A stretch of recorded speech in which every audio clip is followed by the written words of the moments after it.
Hello everyone. Today we are going to start a new chapter, that is biological classification. Before starting this biological classification in detail, I would start from the introduction point. In that we will discuss about different types of classification and contribution of different scientists in the classification system. We will discuss about two kingdom classification, three kingdom classification, four kingdom classification, five kingdom classification and six kingdom classification. We will discuss about artificial classification, we will discuss about natural classification and we will discuss about phylogenetic classification. We will discuss about taxonomy, types of taxonomy. So before starting this all, I would like to ask you a question. एक question मैं आप सबसे पूछना चाहूँगा.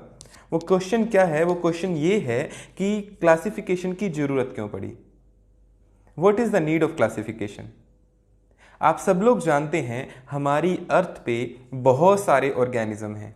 Millions of organism are existing on our earth और उनकी study करना हमें बहुत जरूरी है. क्यों स्टडी करना जरूरी है? So that we can know about them, ताकि हम उनके बारे में जान सकें, उनकी इकोनॉमिक इंपॉर्टेंस के बारे में जान सकें, उनका आपस में रिलेशनशिप निकाल सकें. लेकिन क्या हम किसी ऑर्गेनिज्म की इंडिविजुअल स्टडी कर सकते हैं?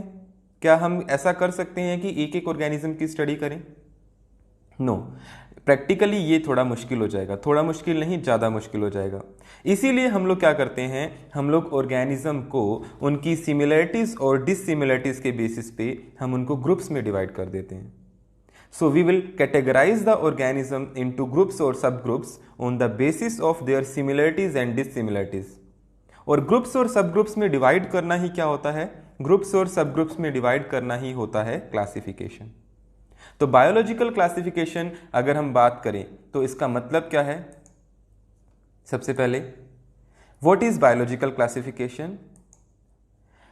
It is a scientific procedure of arranging organism into groups or subgroups on the basis of similarities and dissimilarities, and then उन groups को taxonomical hierarchy में put करना, place करना, that is known as biological classification. Second question आप सबसे मैं पूछना चाहूँगा कि biological classification हमें किस चीज़ में हमारी मदद करता है? How biological classification may be helpful for us? तो जैसा कि मैंने आपको बताया, it may help us to study the individual organism but not in individually in groups. So हम लोग ऑर्गेनिज्म की ग्रुप्स में स्टडी कर सकते हैं, उन्हें आइडेंटिफाई कर सकते हैं. इसके साथ साथ हम ऑर्गेनिज्म का दूसरे ऑर्गेनिज्म के साथ क्या रिलेशनशिप है, एवोल्यूशन के बारे में हम लोग जान सकते हैं. तो everything we can get to know about classification. जब तक हमें क्लासिफिकेशन का ज्ञान नहीं होगा, जब तक हमें क्लासिफिकेशन के बारे में नहीं पता होगा, हम ऑर्गेनिज्म की स्टडी नहीं कर पाएंगे. समझे? तो क्लासिफिकेशन जो है वो ऑर्गेनिज्म की स्टडी को इजी बनाता है, उसे आसान बनाता है और उससे हम आसानी से ऑर्गेनिज्म के बारे में जान सकते हैं, पहचान सकते हैं. समझे? नेक्स्ट बात आती है, सबसे पहले क्लासिफिकेशन की शुरुआत कब हुई? तो सबसे पहले क्लासिफिकेशन की शुरुआत जब हुई तब कोई भी साइंटिफिक क्राइटेरिया यूज नहीं किया गया था. जब सिविलाइजेशन शुरू हुआ तो क्लासिफिकेशन की शुरुआत हुई, but there was not any scientific criteria behind it. उसके पीछे कोई भी ऐसा मतलब लॉजिक नहीं लगाए गए थे, बस जो देखा उसी के हिसाब से क्लासिफिकेशन कर दिया. तो सबसे पहले अगर हम बात करें क्लासिफिकेशन की, जब सिविलाइजेशन शुरुआत होने वाली थी या हुई थी, तो बहुत सारे अटैम्प्ट्स लगाए गए क्लासिफिकेशन के लिए. उनमें से एक अटैम्प्ट ये था जो कि बिल्कुल साइंटिफिक नहीं था कि कौन कौन फूड, शेल्टर एंड क्लोथिंग को यूज करता है. On the basis of usages of food, shelter and clothing organism को डिफरेंट डिफरेंट कैटेगरीज में डिवाइड कर दिया गया. क्या इसके पीछे कोई साइंटिफिक क्राइटेरिया था? नहीं था. इसके पीछे कोई भी साइंटिफिक क्राइटेरिया नहीं था. तो ऑर्गेनिज्म को उनके यूजेस के हिसाब से, किस चीज के यूजेस के हिसाब से? फूड के यूज के हिसाब से, शेल्टर के यूज के हिसाब से एंड क्लोथिंग के यूज के हिसाब से उनको कैटेगराइज कर दिया गया. ओके. फिर बात आती है, अगर हम इस क्लासिफिकेशन की बात करें तो इसमें कहीं पे भी कोई भी साइंटिफिक क्राइटेरिया यूज नहीं किया गया.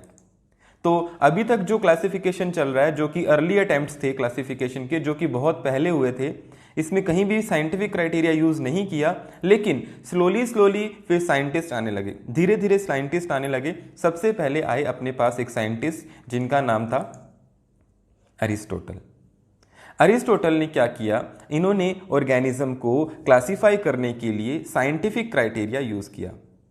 He was the first scientist जिन्होंने साइंटिफिक क्राइटेरिया को यूज करके ऑर्गेनिज्म को दो कैटेगरी में बांटा। वो दो कैटेगरी कौन सी थी? वो दो कैटेगरी थी, एक अपने पास थी प्लांट्स, दूसरी थी एनिमल्स। इन्होंने साइंटिफिक क्राइटेरिया का यूज करके ऑर्गेनिज्म को दो कैटेगरी में बांटा। पहली थी प्लांट्स, दूसरी थी एनिमल्स।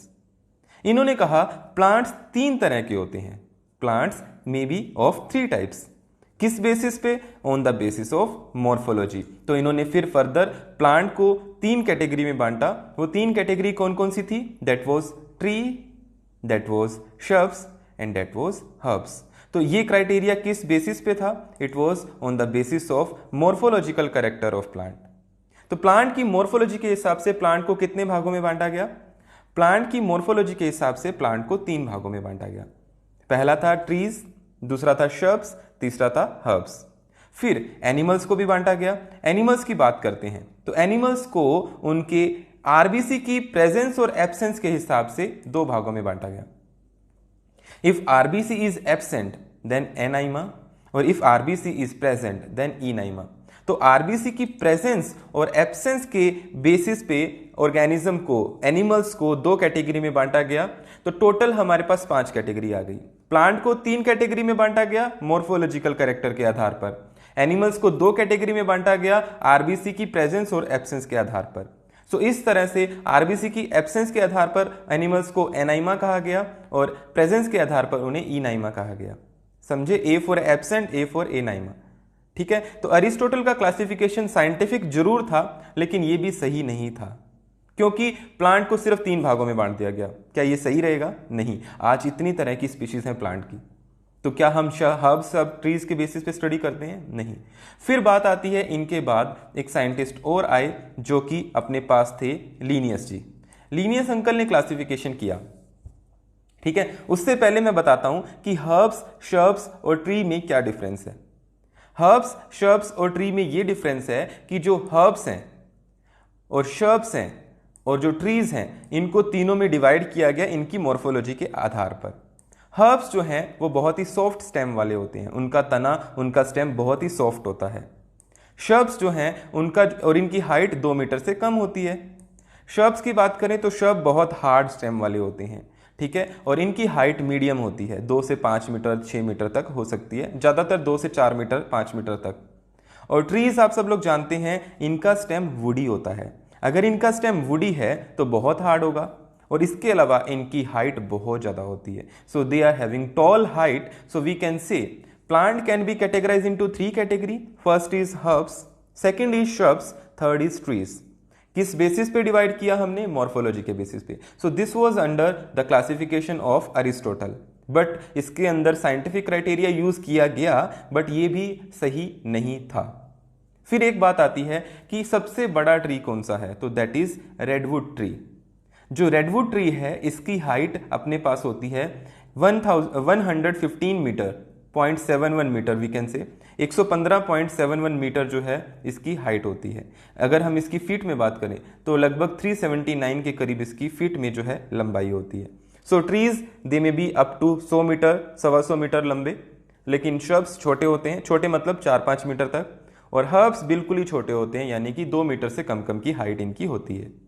यहां तक क्लियर है बेटा? ठीक है, अब नेक्स्ट क्लास में हम लोग डिस्कस करेंगे 2 किंगडम क्लासिफिकेशन के बारे में, that we will discuss in more and more detail.